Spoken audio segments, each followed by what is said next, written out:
అదే RTV app వార్తల్ని క్షణాల్లో చదివే అవకాశం ఉంటుంది. ఒక న్యూస్ పేపర్, ఒక టెలివిజన్ ఛానల్ మీ చేతుల్లో ఎప్పుడూ ఉంటాయి. గత 19 సంవత్సరాలుగా ఆశా వర్కర్లు కూడా సేవ చేస్తున్న పరిస్థితి కూడా కనపడుతుంది. మనం చూస్తున్నాం మొన్న కరోనా సమయంలో కూడా వీరు చేసిన సేవలు చాలా అద్భుతంగా ఉన్నాయని కూడా ప్రశంసించారు. కానీ ఈరోజు వీళ్ళకు ఆ ఆశా వర్కర్లకు ఎగ్జామ్ పెట్టి కూడా మేము వేరే వాళ్ళని తీసుకుంటామని కూడా ఒకటి చేస్తున్న క్రమంలో కూడా ఎట్టి పరిస్థితుల్లో ఎగ్జామ్ పెట్టవద్దు, మేము 19 సంవత్సరాలుగా మేము సేవ చేసుకుంటూ వచ్చినాం, మమ్మల్ని ఇదే విధంగా కొనసాగించాలని కూడా వారు డిమాండ్ చేస్తూ నల్గొండ జిల్లా కలెక్టరేట్ కార్యాలయం ముందు కూర్చొని కూడా పెద్ద ఎత్తున ధర్నా చేస్తున్న పరిస్థితి కనపడుతుంది. మన విజువల్లో కూడా చూస్తున్నాం. మొత్తంగా నల్గొండ జిల్లాకు సంబంధించిన వారందరూ కూడా వచ్చి కూడా చేస్తున్న పరిస్థితి కనపడుతుంది. ఎట్టి పరిస్థితుల్లో ఆశా వర్కర్లకు నష్టం కలిగించే ఎగ్జామ్ పెట్టే నిర్ణయాన్ని ప్రభుత్వం ఉపసంహరించుకోవాలని కూడా వీరు డిమాండ్ చేస్తూ కూడా వీరు ధర్నా చేస్తున్న పరిస్థితి ఉంది. వీరి ధర్నాకు కూడా సిఐటియు సంఘం కూడా అనుబంధ సంఘం కూడా వీళ్ళకు మద్దతు తెలిపిన పరిస్థితి. మనకు సంబంధించి కూడా సిఐటియు నాయకులు ఉన్నారు, అదేవిధంగా ఆశా వర్కర్లు వీళ్ళందరూ ఉన్నారు. వాళ్ళతో కూడా మాట్లాడించే ప్రయత్నం చేద్దాం. సార్ చెప్పండి, ఏంటి నల్గొండ కలెక్టరేట్ ముందు ఈరోజు భారీ ఎత్తున కూడా ధర్నా నిర్వహిస్తున్నారు, ఆశా వర్కర్లు కూడా వచ్చారు, ఏంటి వీళ్ళ సమస్య ఏంటి, మీకు మద్దతు ఏంటి?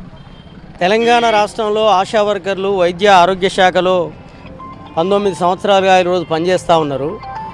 వీళ్లకు కనీస వేతనాలు లేవు, సెలవులు లేవు, ప్రమాద బీమా లేదు, అనేక సమస్యలు ఎదుర్కొంటూ కూడా ప్రజలకు ఆరోగ్య సేవలు అందిస్తూ ఉన్నటువంటి పరిస్థితి ఉంది. కానీ గత ప్రభుత్వం వీళ్ళందరికీ ఎగ్జామ్ పెట్టి వీళ్ళను క్వాలిఫైర్ నుంచి లేదా తీసేస్తామని చెప్పి వాళ్ళు కొంత ప్రయత్నం చేశారు. ఆ రోజు ఈ రాష్ట్రంలో ఉన్న ఆశా వర్కర్లు పెద్ద ఎత్తున ఉద్యమిస్తే ఆ రోజు హరీష్ రావు గారు టెలికాన్ఫరెన్స్ పెట్టి మీకు ఎగ్జామ్ పెట్టాం, మీరు ధైర్యంగా పనిచేసుకోండి మీ పని అని చెప్పి అనేక సమస్యలు పరిష్కరిస్తామని చెప్పి హామీ ఇచ్చారు. కానీ ఆ ప్రభుత్వం పోయింది, మళ్ళీ కొత్త ప్రభుత్వం వచ్చింది, మేము ప్రజాపాలన తెస్తామని చెప్పి కనీస వేతనాలు అమలు చేస్తామని చెప్పినటువంటి రేవంత్ రెడ్డి సర్కారు కూడా ఈరోజు మళ్ళీ ఎగ్జామ్ పెట్టడం కోసం తీవ్రమైనటువంటి ఒత్తిడి ఆశా వర్కర్ల మీద చేస్తుంది. ఈ ఎగ్జామ్ వల్ల ఏం లాభం ఆశా వర్కర్ల కంటే ఏమీ లాభం లేదు. ఒక 5,000 రూపాయలు ఇస్తారంట.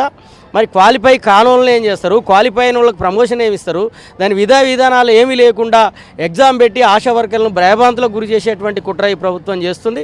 అందుకోసమే ఈరోజు తెలంగాణ ఆశా వర్కర్స్ యూనియన్ ఈరోజు తీవ్రంగా ఈ ఎగ్జామ్ను పెట్టేటువంటి ఆలోచన ఉపసంహరించుకోవాలని చెప్పి డిమాండ్ చేస్తుంది.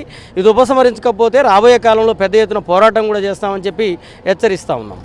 సంబంధించిన మేడం చెప్పండి, ఏంటి మీరు ధర్నా నిర్వహిస్తున్న పరిస్థితి ఉంది, ఏంటి మీ సమస్యలు ఏంటి, ప్రభుత్వానికి ఏం డిమాండ్ చేయబోతున్నారు?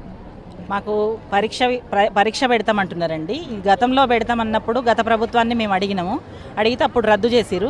మళ్ళీ కొత్తగా పరీక్ష పెడుతున్నాం, మీ డాటా అంతా ఇవ్వండి అని చెప్పేసి, మాకు వద్దు పరీక్షలు ఎలాంటి వద్దు, మేము డాటా ఇవ్వమంటే కూడా ఇప్పుడు కాదు కదా మీకు మళ్ళీ ట్రైనింగ్ ఇస్తాంలే, సెప్టెంబర్లో మీకు ఎగ్జామ్ పెడతాము అని చెప్పేసి మా దగ్గర నుంచి డాటా అంతా కలెక్ట్ చేసుకున్నారు.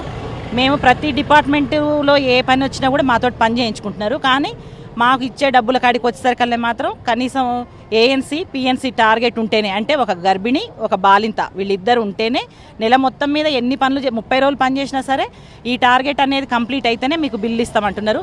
ఈ మధ్య ఈ బిల్లులు కూడా మేము గతంలో ఉన్నప్పుడు 5వ తారీఖు లోపల పడేయండి. ఇప్పుడు ఈ ప్రభుత్వం వచ్చిన తర్వాత మాత్రం 15వ తారీఖు, అది కూడా మా సిఐటు లీడర్ జయలక్ష్మి మేడం గారు వెళ్ళి అడిగితే వినతి పత్రం ఇస్తేనే మాకు బిల్లులు వేస్తున్నారు. మాకు ఇట్లయితే బాగా అనిపించట్లేదండి. మాకు కూడా ఇబ్బందులు ఉంటాయి. ఇచ్చే ఆ కొంచెం 9,900 కూడా టైంకి ఇస్తే మాకు కూడా ఏదన్నా అవసరానికి వస్తాయి కదా, మేము వాటి కోసం ఎదురు చూస్తూ ఉండాలి. రోజు పని చేసుకోవాలి. ఒక్కరోజు ఎక్కడికి కూడా మేము వెళ్ళడానికి వీల్లేదండి. ప్రతిరోజు ఏదో ఒక డ్యూటీ ఉంటుంది. కనీసం మినిమం ఆ ఊరు దాటుతున్నామంటే ఏఎన్ఎం కాడి నుంచి డాక్టర్ దగ్గర పర్మిషన్ తీసుకోవాలి. చావుకు వెళ్ళడానికి లేదు. మా ఇంట్లో ఫంక్షన్లు చేసుకోవడానికి కూడా మాకు పర్మిషన్ ఉండట్లేదండి. మేమైతే చాలా సమస్యలు ఎదుర్కొంటున్నాం. ఏంటంటే అవి టీబీ స్ఫూటం డబ్బాలు, ఒక టీబీ వచ్చిన రోగి ఉమ్మి వేసిన డబ్బాని పట్టుకొని మేము పిహెచ్సిలకు వెళ్ళాలి. అవి ఎంత నరకంగా ఉంటుందంటే ఆ రోజు మనం చూసినాం మేడం, కరోనా సిచ్యువేషన్లో కూడా చూసాం, కరోనాలో కూడా చాలా చేస్తాం. మీరు చెప్తున్నారు టీబీకి సంబంధించిన అవన్నీ కూడా మేము చేస్తున్నాం. ఇంత సేవ చేస్తున్నా కూడా ప్రభుత్వం ఎందుకు ఆశా వర్కర్ల మీద కనికరించలేదు? కనికరించకపోయినా పర్వాలేదు, కానీ ఎగ్జామ్ పెట్టి ఉన్న వాళ్ళను తీసివేస్తామన్న నిర్ణయం తీసుకున్న పరిస్థితిని కూడా ఎట్లా చూడొచ్చు మేడం? అదంతా వాళ్ళ విఘ్నతకే వదిలేస్తున్నామండి. మరి గతంలో మాకు చదువు లేకపోయినా పర్వాలేదని తీసుకున్నారు. ఓన్లీ సంతకం వస్తే చాలు అని అన్నారు. కానీ ఇప్పుడు ఏమంటున్నారు? ఇంగ్లీష్ రావాలి, ఆన్లైన్ చేయాలి. మరి చేయకపోతే మా ఇంట్లో వాళ్ళు ఎందుకు చేస్తారు చెప్పండి? అప్పుడు తీసుకున్నప్పుడు గుర్తు లేదా మాకు చదువు రావాలి అని? అప్పుడు ఏమన్నారు మమ్మల్ని? ఓన్లీ మాతా శిశువు మరణాలను అరికట్టడానికమ్మా మీరు ఏమైనా గర్భిణీలని బాలింతల్ని తీసుకొచ్చి వ్యాక్సిన్ వేయించి వాళ్ళని కాపాడండి చాలు అని అన్నారు. ఇవాళ మాతోటి అన్ని రకాల ఆన్లైన్లు, లాస్ట్ టైము పల్స్ పోలియో చేస్తే కూడా అవి డోర్ టు డోర్ ఆన్లైన్ చేయమని చెప్పి మమ్మల్ని ఎంత ఒత్తిడి గురి చేస్తున్నారో అది మాకే తెలుస్తుంది. ఈ టార్గెట్ అని పెట్టడం వల్ల సిస్టర్లు ఏమంటున్నారు? ఈ నెల నుంచి మీకు బిల్లు మేము చెయ్యం, ఏఎన్సీ ఉంటేనే, ఒక గర్భిణి ఉంటేనే బిల్లు చేస్తామని వీళ్ళు బెదిరిస్తున్నారండి. చెప్పండి మీ సమస్యలు. ఒక ఒక్క గర్భిణికే కాదు సార్ మేము సేవలు చేసేది, ప్రతి ఒక్క మనిషికి బీపీ వాళ్ళకి చేస్తున్నాం, షుగర్ వాళ్ళకి చేస్తున్నాం, టీబీ వాళ్ళకి చేస్తున్నాం, లెప్రసీ వాళ్ళకి చేస్తున్నాం. అసలు మేము చెయ్యని సేవ అంటూ ఏముంది? ఏ అధికారి వచ్చి ఈ మనిషికి రోగం ఉందని చెప్తాడో చెప్పమనండి.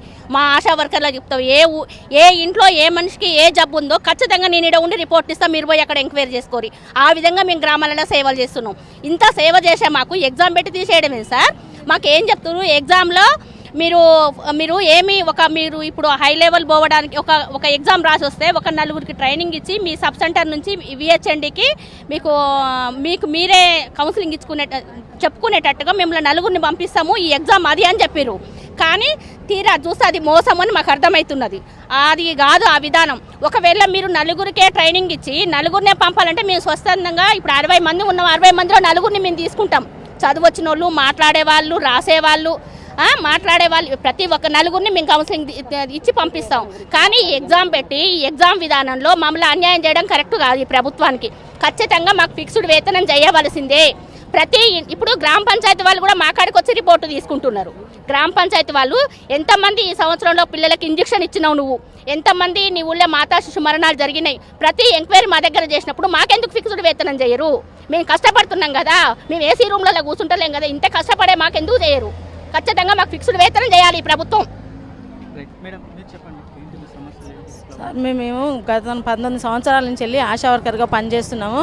అయితే మాకు ఆ రోజు అంతకుముందుకు మేము 19 సంవత్సరాల కింద చూసుకున్నట్టయితే అందరూ హోమ్ డెలివరీ అవుతున్నారు, ఇంటికాడ తల్లి అనేది బిడ్డ అనేది చనిపోవడం జరిగింది. అప్పుడు మేము ఎక్కక ముందుకు అలా ఉంటే ఇబ్బంది అవుతుందని అప్పుడు కేంద్ర ప్రభుత్వము ఎవరైతే ఊళ్ళో ఉండి వీళ్ళకు మోటివేషన్ చేసి గవర్నమెంట్ హాస్పిటల్ డెలివరీ అయ్యేటట్టు చూడమని మమ్మల్ని తీసుకుంటారు. ఆ ఉద్దేశంలో ఆ రోజు తీసుకున్నారు.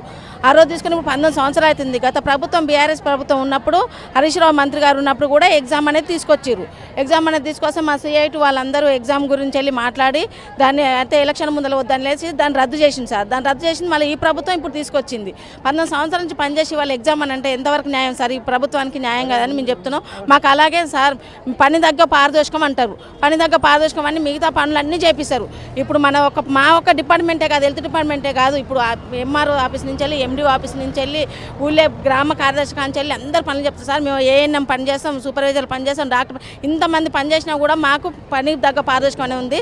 ఇవి ఉండకుండా మాకు ఫిక్స్డ్ వేతనం ఒకటి ఇవ్వాలి. మాకు జాబ్ ఎంతోమంది మా ఆశా వర్కర్లు ఒత్తిడికి గురయ్యి యాక్సిడెంట్లు అయ్యి మళ్ళీ హార్ట్ అటాక్లు వచ్చి కూడా ఈ టార్చర్లు తట్టుకోలేక ఈ ఒత్తిడి తట్టుకోలేక చాలా మంది చనిపోతున్నారు సార్. పాపం చనిపోయిన వాళ్ళకి కూడా వాళ్ళకి ఏదనేది లేదు. మాకు ఒక బీమా సౌకర్యం అనేది కూడా లేదు. చనిపోతే పిలిజాసే గోడవతలు వేసినట్టే మా ఆశా వర్కర్లు చచ్చిపోతే కూడా అట్లనే ఉంది పరిస్థితి. వాళ్ళకి మట్టి ఖర్చులకు ఏమీ లేదు, ప్రమాద బీమా లేదు. మేము 19 సంవత్సరాలు పనిచేసినాం సార్. ఒకవేళ మేము చనిపోతే మా పిల్లలకన్నా ఏదైనా ఆధారం ఉండాలి సార్. అట్లాగే మాకు ఒక ప్రమాద బీమా సౌకర్యం ఇవ్వాలి, ఫిక్స్డ్ వేతనం ఇవ్వాలి, ఎగ్జామ్ అనేది రద్దు చేయాలి. మాకు ఇలా చాలా మంది ఏఎన్ఎం చేసిన వాళ్ళు ఏఎన్ఎంలో కూడా అర్హత కలిగిన వాళ్ళని ఏఎన్ఎం జాబ్ పోస్ట్ చేయాలని ప్రభుత్వాన్ని డిమాండ్ చేస్తుంది సార్. మేము ఇది ఒక్కరోజు ధర్నానే కాదు, మేము రాష్ట్ర కమిటీ మా సిఐటు ఏ రాష్ట్ర కమిటీ ఏ పిలిపించినా మేము దానికి సిద్ధంగా ఉంటాం.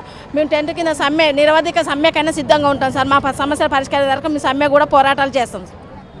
మొత్తంగా మీరు చెప్తున్నటువంటి పరిస్థితి అయితే మేము 19 సంవత్సరాలుగా పనిచేస్తున్నా కూడా మమ్మల్ని ప్రభుత్వం పట్టించుకోలేదు. గత ప్రభుత్వం ఏదైతే బీఆర్ఎస్ ప్రభుత్వం ఉందో అప్పుడు కూడా ఎగ్జామ్ పెట్టి తీసుకుంటామంటే కూడా మేమందరం కూడా ఆ పోరాటాలు చేసాం. పోరాటాల ద్వారానే వెనుక తగిన ప్రభుత్వం మళ్ళీ ఈసారి కొత్తగా ఎన్నికైన ప్రభుత్వం కూడా ఈరోజు మళ్ళీ ఎగ్జామ్ పెట్టి కూడా మేము అందరం తీసేస్తామన్నారు. ఎట్టి పరిస్థితుల్లో కూడా ఎగ్జామ్ అని వెనుకకు తీసుకోవాలని కూడా డిమాండ్ చేస్తున్న పరిస్థితి. అదేవిధంగా వాళ్ళకి రావాల్సిన ఏదైతే పారదర్శకం ఉందో పారదర్శకం కూడా పెంచాలని కూడా వీరు కోరుతున్న పరిస్థితి కనపడుతుంది. వీడియో జర్నలిస్ట్ కృష్ణతో అచ్యుత్, ఆర్టీవీ, నల్గొండ. మరిన్ని వీడియోస్ కోసం ఛానల్ ని సబ్స్క్రైబ్ చేయండి. లేటెస్ట్ అప్డేట్స్ కోసం వాట్సాప్ ఛానల్ ని ఫాలో చేయండి. అండ్ లింక్ డిస్క్రిప్షన్ లో ఉంది.